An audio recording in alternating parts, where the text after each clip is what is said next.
Com relação ao estágio de desenvolvimento na vida adulta, nós falamos sobre a questão da maturidade, principalmente, né? Essa foi a questão inicial.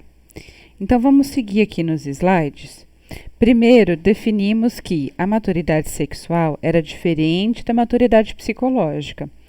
Enquanto a maturidade sexual muitas vezes chegava durante a adolescência, a maturidade cognitiva ou psicológica podia demorar mais e geralmente demorava mais. Então, se a idade lá da adolescência variava entre os 12 até possivelmente os 24 anos, né? E quando é que começava, então, essa maturidade relacionada à vida adulta? É a partir de 21, possivelmente, é a partir de 24 também, de acordo com alguns teóricos. Então, entre 21 e 24, a gente inicia o processo da vida adulta. Mas será que a maturidade psicológica chega nesse ponto? E nós discutimos e o entendimento foi que não, né? Que a maturidade psicológica, ela depende de cada um, então essa maturidade cognitiva, ela é muito individual e é uma questão complexa, para cada um de nós ela vai, né, aparecer em um determinado momento, mas concordamos que entre os 24 e 30 anos, mais ou menos, era o momento de acontecer essa maturidade psicológica. Então, o que é exatamente a maturidade psicológica? Ela depende das realizações, como, por exemplo, descobrir a própria identidade. Né? Falamos, então, a respeito disso na última aula, lá sobre a questão da identidade de gênero, né? Mas falamos também sobre esse processo de construção da identidade. Então, descobrir essa própria identidade, tornar-se independente dos pais, desenvolver um sistema de valores, crenças, atitudes e, claro, então, portanto, estabelecer relacionamentos a partir disso, né, desse sistema de valores já construído pelo adulto. E, portanto, então, a entrada na vida adulta é marcada não por critérios externos necessariamente, mas por esses indicadores internos, como o sentimento de autonomia, de autocontrole, de responsabilidade pessoal. É muito mais, então, um estado de espírito do que um evento isolado, ou seja, é uma construção, é um desenvolvimento.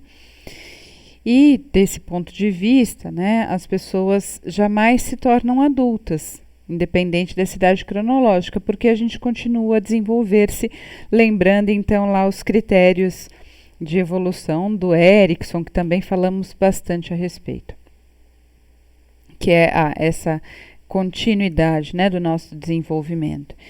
Então, também conversamos e definimos que a idade adulta, para o leigo, tinha a ver com aceitar a responsabilidade por si mesmo, tomar decisões independentes e também tornar-se financeiramente independente, mas esse era um critério que era muito válido para o leigo, mas não do aspecto psicológico.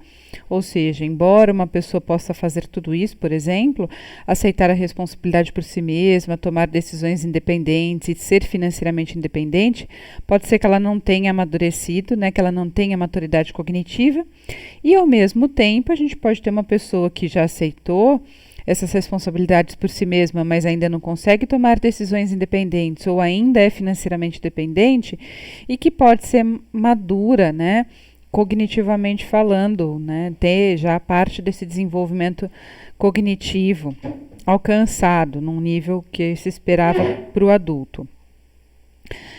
Falamos também de como esse processo foi acontecendo, então que foi um caminhar, que tem relação com a Revolução Industrial, que tem relação também com a Revolução Tecnológica, a mudança de contexto, de comportamento entre as gerações.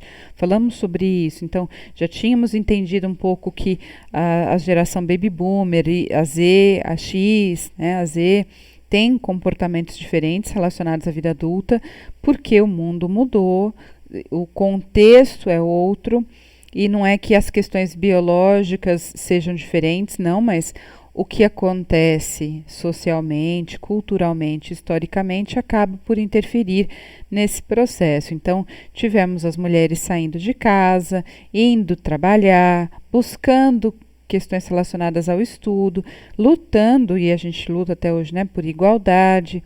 Falamos também a respeito disso, desses papéis sociais e também sexuais na aula anterior. Mas a questão é que temos então uma condição de vida diferente. Além disso, nós temos outras questões que permeiam o desenvolvimento da vida adulta, como as condições de saúde, questões relacionadas à saúde, por exemplo, que podem ter a ver então também com os fatores genético-hereditários, mas são fatores que interferem na vida do adulto, relacionada à alimentação, relacionado ao aspecto físico, relacionada a hábitos e vícios como o cigarro, a bebida e o uso de drogas, por exemplo, e a interferência no processo de bem-estar ou mal-estar relacionado à saúde. Então eu não vou me alongar muito, mas falamos muito sobre essa questão da nutrição, da dieta, da quantidade de pessoas com índice de obesidade mórbida e, portanto, a epidemia de obesidade relacionada às condições de saúde e alimentação que nós temos hoje também.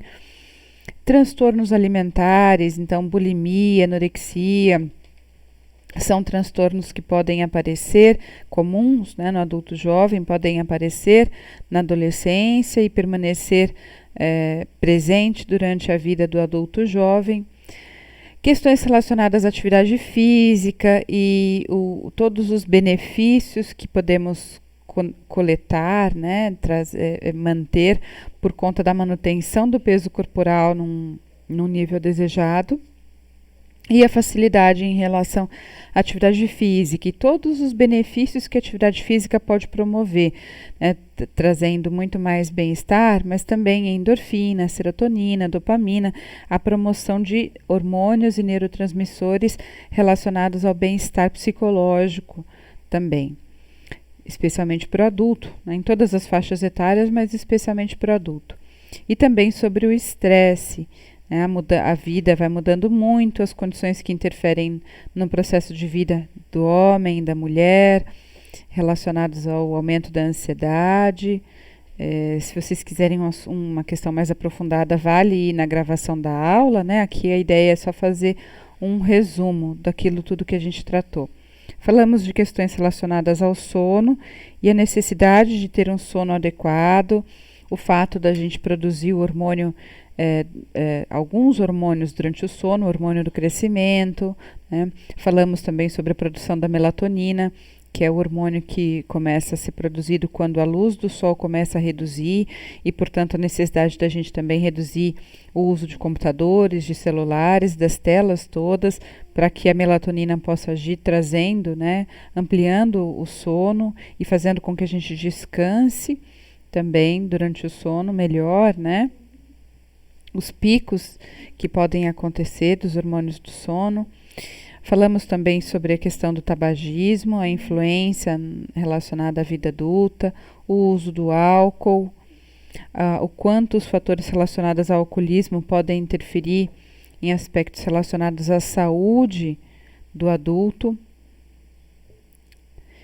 E também sobre algumas outras influências diretas ou indiretas relacionadas à saúde, o nível socioeconômico, a questão da raça, etnia, e isso relacionado à vida dos homens e das mulheres, mas também focamos muito em como isso interfere na vida da mulher, ressaltando e ampliando aquelas questões relacionadas aos papéis sociais.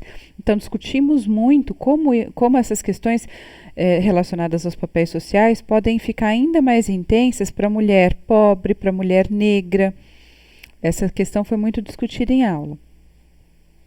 E também os aspectos relacionados à saúde que envolvem a integração social e o apoio social. Elas também têm a ver com os papéis sociais. Então, no caso da integração social, trata-se do envolvimento ativo em uma faixa de relacionamentos e atividades, mas também relacionadas aos nossos papéis sociais. Então, exercer um papel social de esposo, de esposa, de pai, de mãe, de vizinho, amigo, ter pessoas, né, que correspondam a esses papéis sociais e exercer esses papéis sociais.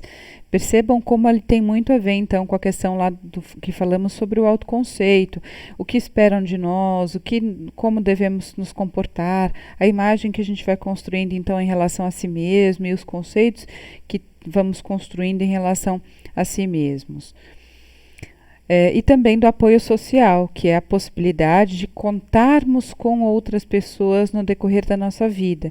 Ou seja, o apoio social ele se refere a recursos materiais, informativos, sociais, psicológicos, derivados das nossas redes de apoio.